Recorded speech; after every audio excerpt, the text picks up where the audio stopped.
Welcome to my channel. ഞാനിന്ന് വന്നതേ ലൈക്കൻ പ്ലാനസ് എന്ന് പറഞ്ഞ സ്കിൻ ഡിസീസിനെ കുറിച്ച് പറയാനാണ്. അപ്പോൾ എനിക്കിത് വരുന്നത് 2020 അവസാനമൊക്കെ ആയപ്പോഴാണേ. അപ്പോൾ ആദ്യം കാലിൽ ചെറിയ കുരുക്കൾ പോലെ വന്ന് നല്ല ചൊറിച്ചിലും ഉണ്ടായിരുന്നു. അപ്പോൾ ആദ്യത്തെ ദിവസം നമ്മൾ അലർജിയുടെ ടാബ്ലറ്റ് സെട്രസൻ കയ്യിലുണ്ടായിരുന്നു, അത് കഴിച്ചു. വലിയ കുറവില്ലെങ്കിലും ഒരു ദിവസം കഴിയുമ്പോൾ അങ്ങ് മാറും, വല്ല ഫുഡ് അലർജിയോ അങ്ങനെയൊക്കെ ആയിരിക്കും എന്നാണ് വിചാരിച്ചത്. അടുത്ത ദിവസമായപ്പം വീണ്ടും നല്ല ചൊറിച്ചിൽ, കയ്യിലും ഒക്കെ ചെറിയ കുരുക്കൾ, കാലിൽ തന്നെ മുകളിലോട്ട് ചെറിയ കുരുക്കൾ വരാൻ തുടങ്ങി. അപ്പോൾ പിന്നെ ഞങ്ങളിവിടെ ഒരു സ്കിൻ ഡോക്ടറിൻ്റെ അടുത്ത് പോയി. അപ്പം ആദ്യത്തെ ഡോക്ടറെ അടുത്ത് പോയപ്പോൾ അവിടെ കുറച്ച് ടെസ്റ്റൊക്കെ ചെയ്തു, കുറച്ച് ക്രീമൊക്കെ തന്നു, മെഡിസിനൊക്കെ തന്നു. വലിയ വ്യത്യാസമൊന്നുമില്ല. ഒരാഴ്ച കൂടുതൽ നോക്കി, പക്ഷേ ഒരു വ്യത്യാസവും ഇല്ല. എനിക്ക് ഭയങ്കര ചൊറിച്ചിലും അതിൻ്റെ കൂടെ ഈ ചുമന്ന കുരുക്കൾ കൂടി വരുന്നു. ഫേസിലും കഴുത്തിലും ഒന്നുമില്ല, രണ്ട് കയ്യിലും കാലിലുമാണ് മെയിനായിട്ട്. അത് കഴിഞ്ഞ് ആ മരുന്ന് ഞാൻ സ്റ്റോപ്പ് ചെയ്തിട്ട് അടുത്ത സ്കിൻ ഡോക്ടറെ അടുത്ത് പോയപ്പം അവിടെയും ഇതേപോലെ കുറച്ച് മരുന്നൊക്കെ തന്ന് ഒരു രക്ഷയില്ല. ഒരാഴ്ച കൂടുതൽ, ഒരാഴ്ച. പക്ഷേ ഈ ചൊറിച്ചിൽ നമുക്ക് സഹിക്കാൻ പറ്റത്തില്ല. എന്നിട്ട് ഞാൻ സഹിച്ച് പിടിച്ച് അടുത്ത മരുന്ന് കഴിച്ചുകൊണ്ടിരിക്കുക. ഇന്ന് കുറയും നാളെ കുറയും എന്ന് വിചാരിച്ച് ഒരു രക്ഷയില്ല. അപ്പോൾ 2 സ്കിന്നിൻ്റെ അടുത്ത് പോയിട്ടും മാറിയില്ല. അപ്പം ഞാൻ വിചാരിച്ച് ഇവിടെ എല്ലാവരുടെയും അഭിപ്രായം ആയുർവേദം ഒന്ന് ട്രൈ ചെയ്യാമെന്ന്. ഈ ചൊറിച്ചിൽ വെച്ചുകൊണ്ട് ആയുർവേദം ട്രൈ ചെയ്തപ്പം ആയുർവേദം എല്ലാം പതുക്കെയല്ലേ ക്യൂർ ആവുള്ളൂ. അപ്പം ഈ ചൊറിച്ചിൽ സഹിക്കാൻ പറ്റാത്ത ചൊറിച്ചിലല്ലേ. അപ്പം എന്നാലും ഞാൻ പിടിച്ചു നിന്ന് കഷായമൊക്കെ കുടിച്ചു. ഇവിടെ ഇട്ട് കുടിക്കണമായിരുന്നു വീട്ടിലെ. അപ്പം അതൊക്കെ ചെയ്തു. പിന്നെ കറക്റ്റായിട്ട് എല്ലാം ഫോളോ ചെയ്തു.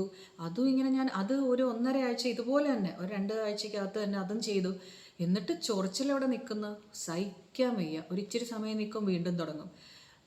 കണ്ടുകൊണ്ട് നിൽക്കുന്നവർക്കും കൂടെ ഭയങ്കര ബുദ്ധിമുട്ട്, ആ രീതിയിലത്തെ ചൊറിച്ചിൽ. അപ്പോഴത്തേക്കും എനിക്ക് വയറിലുമായി, നെഞ്ചത്തുമായി.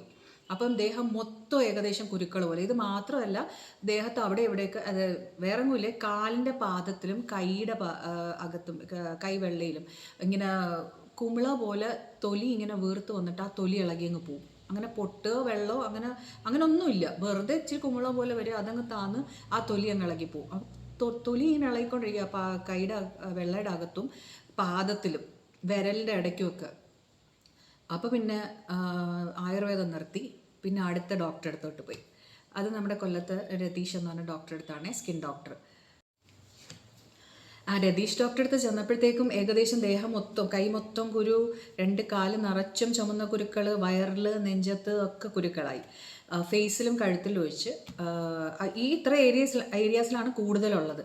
അപ്പോൾ ഡോക്ടർ കണ്ട ഉടനെ തന്നെ പറഞ്ഞ്, ഇത് ലൈക്കൻ പ്ലാനസ് ആണ്, എന്തിനാണ് ഇത്രയും നാൾ വെച്ചുകൊണ്ടിരുന്നത്, ഇത് നേരത്തെ വന്നിരുന്നെങ്കിൽ ഇത്ര ആവുന്നതിന് മുമ്പേ ഇത് ട്രീറ്റ് ചെയ്യാമായിരുന്നല്ലോ എന്ന്. അപ്പം ഓറൽ ലൈക്കൻ പ്ലാനസ് ഉണ്ടോ എന്ന് നോക്കട്ടെ എന്ന് പറഞ്ഞ് ഡോക്ടർ വായ പരിശോധിച്ചപ്പോൾ ഓറൽ ലൈക്കൻ പ്ലാനസും ഉണ്ട്. അതായത് വായുടെ അകത്ത് ചെറിയ വെള്ള കളറിൽ ഇങ്ങനെ ഒന്ന് ത്രെഡ് പോലെ ഇരിക്കും വെള്ള.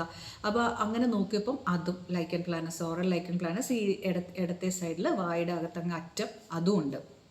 അപ്പോൾ പിന്നെ ഡോക്ടർ ഇതേപോലെ തന്നെ കുറേ മരുന്ന്, ഇടാൻ കുറേ ക്രീമുകൾ, അതെല്ലാം ഇങ്ങനെ മിക്സ് ചെയ്ത് തേക്കണം. 1, 2, 3 ക്രീമൊക്കെ മിക്സ് ചെയ്തിട്ടാണ് കയ്യിലൊന്ന്, കാലിലൊന്ന്, വയറ്റിലൊന്ന്, വായിക്കാത്തൊരെണ്ണം, അങ്ങനെ പല ടൈപ്പ് മെഡിസിൻസും ക്രീമുകളും പിന്നെ കുറച്ച് മെഡിസിനും ഒക്കെ തന്ന് അങ്ങനെ ഞാൻ വീട്ടിൽ വന്ന് അത് കഴിച്ചു തുടങ്ങി. അത് കഴിച്ച് 2 ദിവസം കഴിഞ്ഞപ്പോൾ തന്നെ സത്യം പറഞ്ഞാൽ നല്ല വ്യത്യാസമായി കേട്ടോ. ചൊറിച്ചിലെല്ലാം നിന്ന്, പിന്നെ കുരുക്കൾ ചെറുതായിട്ടൊക്കെ വരുന്നുണ്ട്, എന്നാലും എനിക്കൊന്ന് ഉറങ്ങാൻ പറ്റുന്നുണ്ട്. മറ്റേ ചൊറിച്ചിൽ കാരണം എനിക്ക് നല്ല ഉറക്കം പോലും ഇല്ലായിരുന്നു. അപ്പോൾ ഇത് ഓരോ ദിവസവും കഴിയും തോറും നല്ല ആശ്വാസം. അപ്പോൾ പിന്നെ ഒരു സന്തോഷമായി.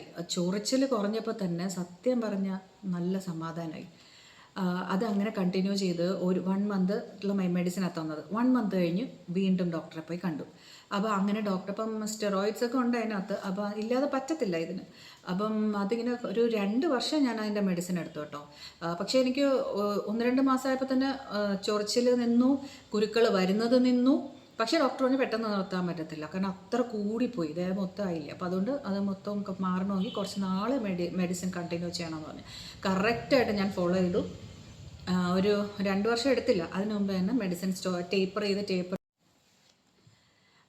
പിന്നെ ഡോക്ടർ ഇതെന്താ വരാൻ കാര്യം എന്ന് വെച്ച് കഴിഞ്ഞാൽ ഡോക്ടറിനോട് ഞാൻ ചോദിച്ചു എന്താ ഡോക്ടർ ഇത് വരാൻ കാര്യം എന്ന് വെച്ച് കഴിഞ്ഞാൽ സ്ട്രെസ് എന്നാണ് റീസൺ എന്നാണ് ഡോക്ടർ പറഞ്ഞത്. സ്ട്രെസ്സ് കൊണ്ട് വരാം, അങ്ങനത്തെ ഒരു രോഗമാണ് ഇത്. നമ്മുടെ ഇമ്മ്യൂൺ സിസ്റ്റം നമുക്കെതിരെ വർക്ക് ചെയ്യുന്നത്, അതാണ് ഈ ഒരു ഓട്ടോ ഇമ്മ്യൂൺ ഡിസീസാണ് ഈ ലൈക്കൻ പ്ലാനസ് എന്ന് പറയുന്നത്. ഇതിനെക്കുറിച്ച് ഞാൻ കുറച്ചൊക്കെ പഠിച്ചു കേട്ടോ, പിന്നെ നെറ്റിലൊക്കെ സെർച്ച് ചെയ്തു. അപ്പം സ്ട്രെസ്സ് വലിയൊരു റീസണാണ്. സ്ട്രെസ്സ് അപ്പം എനിക്ക് എന്തോ ഉണ്ടായിരുന്നു ചോദിച്ചു കഴിഞ്ഞാൽ എല്ലാവർക്കും ഉള്ള, ഞാൻ ചെറിയ കാര്യങ്ങളിൽ ഭയങ്കരമായിട്ട് ടെൻഷൻ അടിക്കുന്ന ആളാണ്. അതെൻ്റെ വർഷങ്ങളായിട്ടുള്ള ശീലമാണ്. പക്ഷേ അത് ഇത്രയും വലിയൊരു ഡിസീസിലോട്ട് വരുമെന്നൊന്നും എനിക്ക് അറിഞ്ഞുകൂടാ. പക്ഷെ അതുകൊണ്ടാണോ ആ സ്ട്രെസ്സാണോ കാര്യം, അതോ ഞാൻ ഈ കോവിഡ് സമയത്ത് നല്ല സ്ട്രെസ്സായിരുന്നു. കാരണം നല്ല പേടിയായിരുന്നു കോവിഡിനെ. കാരണം ആ സമയത്ത് മരണവും ഹോസ്പിറ്റലിൽ ബെഡില്ലാത്തതും ഇതൊക്കെ എന്നും വാർത്തയിൽ ഇങ്ങനെ കേൾക്കുന്നതനുസരിച്ച് നല്ല ടെൻഷൻ ഉണ്ടായിരുന്നു. അപ്പോൾ എനിക്ക് എൻ്റെ കാര്യത്തിനേക്കാൾ കൂടുതൽ എൻ്റെ ഹസ്ബൻഡ്, മോള്, അച്ഛൻ, അമ്മ ഇങ്ങനെ ഇവരുടെയൊക്കെ കാര്യങ്ങളിലായിരുന്നു എനിക്ക് ഭയങ്കരമായ ടെൻഷൻ. അപ്പോൾ പ്രായമായവർക്ക് അങ്ങനെയൊക്കെ ഓരോ ഇതൊക്കെ കേൾക്കുമ്പോൾ എനിക്ക് ഭയങ്കര ടെൻഷൻ ഉണ്ടായിരുന്നു.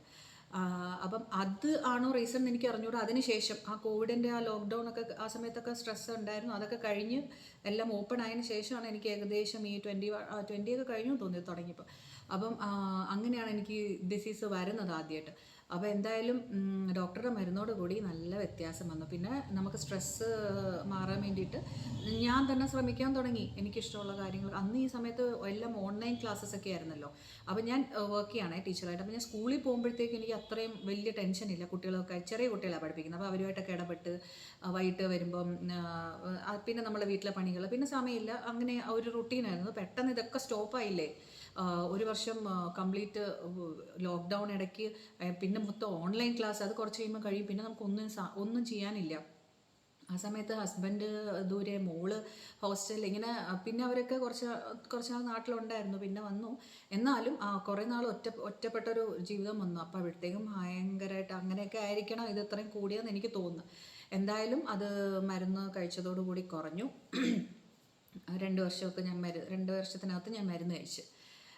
പിന്നെ ഒരു പ്രശ്നം വന്നതെന്ന് വെച്ച് കഴിഞ്ഞാൽ ഈ വന്ന കുരുക്കളൊക്കെ താന്നുപോയി. പക്ഷേ ഇതിൻ്റെയൊക്കെ അടയാളങ്ങൾ, അതായത് കൈ നിറച്ച് കറുത്ത കുത്തുകളാണ്. നിങ്ങൾക്ക് ഇപ്പോൾ ഇതേ കാണുന്നുണ്ടോ?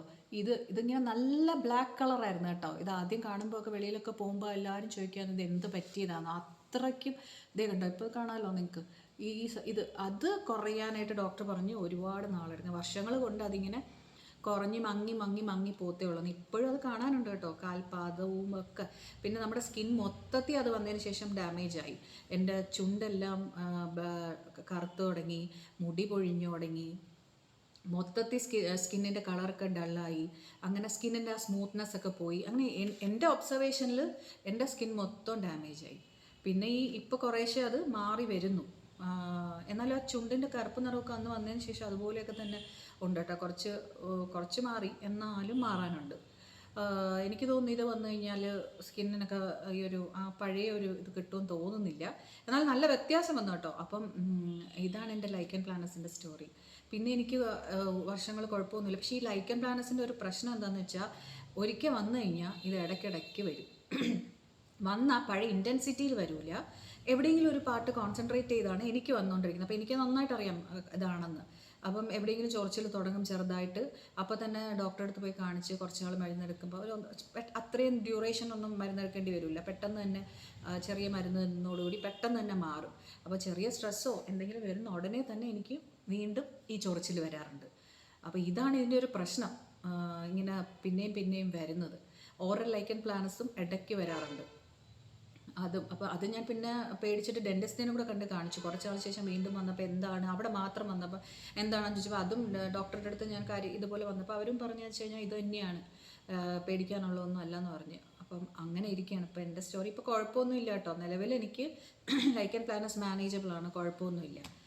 അപ്പം പിന്നെ ഇപ്പോൾ എനിക്ക് റീസെൻ്റായിട്ട് കുറച്ച് പിമ്പിൾസ് വന്നു മുഖത്ത്, കാണാൻ പറ്റുമെന്നുണ്ട്. ഇവിടെ അത്രയായി. അപ്പം ഞാൻ വീണ്ടും ഈ ഡോക്ടറുടെ തന്നെ ട്രീറ്റ്മെൻറ്റ് എടുക്കുകയാണ്. അതൊക്കെ എനിക്ക് എന്തുകൊണ്ടാണെന്ന് അറിഞ്ഞൂടാ. ഞാൻ പറയും ഇത് ലൈക്കൻ പ്ലാനസ് വന്നതിന് ശേഷം വന്നതാണ് എനിക്കിതെല്ലാം. പക്ഷേ ഡോക്ടേഴ്സ് പറയുന്നത് ആക്നെയാണ്, അതുമായിട്ട് ബന്ധമില്ലെന്നാണ് പറയുന്നത്. പക്ഷെ ഞാനിങ്ങനെ എല്ലാം ഒബ്സർവ് ചെയ്യുന്നതുകൊണ്ട് ഞാൻ പറയും എൻ്റെ മനസ്സിൽ ഇപ്പോഴും ലൈക്കൻ പ്ലാനസ് വന്ന് എൻ്റെ സ്കിന്നും പോയി അങ്ങനെയൊക്കെ ഉള്ള പ്രശ്നങ്ങളാണിത് എന്നാണ് എൻ്റെ വിചാരം. ഇനിയിപ്പോൾ ഈ ആക്നെ ഒരു പ്രായം കഴിഞ്ഞ് വന്നു കഴിഞ്ഞാൽ കുറേ നാൾ നമ്മൾ ട്രീറ്റ് ചെയ്യണം, എന്നാലേ മാറുള്ളൂ എന്നാണ് പറഞ്ഞത്. അപ്പോൾ ഡോക്ടർ തന്ന സൺസ്ക്രീനും ആക്നയുടെ ഒരു സൺസ്ക്രീൻ, ആക്നയുടെ മോയ്സ്ചറൈസർ, ഇതൊക്കെ മാത്രമേ ഉപയോഗിക്കാൻ പാടുള്ളൂ. വേറെ ഒരു സാധനം മേക്കപ്പ് പ്രോഡക്റ്റ്സ് ഒക്കെ ഇട്ടാലും എനിക്ക് പ്രശ്നമാവുന്നുണ്ട്. അപ്പം ഇതാണ് എൻ്റെ സ്റ്റോറി. അപ്പം ലൈക്കൻ പ്ലാനസ് അഥവാ വല്ലവർക്കും വന്നിട്ടുണ്ടെങ്കിൽ പിന്നെ സ്ട്രെസ്സ് കുറയ്ക്കാനുള്ള മാർഗ്ഗങ്ങൾ നോക്കുക, അതേ ഉള്ളൂ കേട്ടോ മാർഗ്ഗം. പിന്നെ കറക്റ്റായിട്ട് മെഡിസിൻ എടുക്കാതെ രക്ഷയില്ല. നല്ലൊരു സ്കിൻ ഡോക്ടറിനെ കാണിച്ച് എത്ര വേഗം കാണിക്കണം. എൻ്റെ കൂട്ട് വെച്ചോണ്ടിരുന്ന് അത് കുറേ ആയി കഴിഞ്ഞിട്ട് പോയാൽ ഒത്തിരി സമയം എടുക്കും ട്രീറ്റ്മെൻറ്റിന്. പിന്നെ ഇതുപോലെ കണ്ടില്ലേ അടയാളങ്ങളൊക്കെ. അപ്പോൾ ആരും വിഷമിക്കേണ്ട അഥവാ ഉണ്ടെങ്കിലും. പിന്നെ ആരും സ്ട്രെസ് എടുത്ത് ഇങ്ങനത്തുള്ള അസുഖങ്ങളൊന്നും വരുത്താതിരിക്കാൻ നോക്കുക. മാക്സിമം എല്ലാവരും സന്തോഷമായിട്ടും സമാധാനമായിട്ട് പോസിറ്റീവായിട്ട് ഇരിക്കാൻ ശ്രമിക്കുക.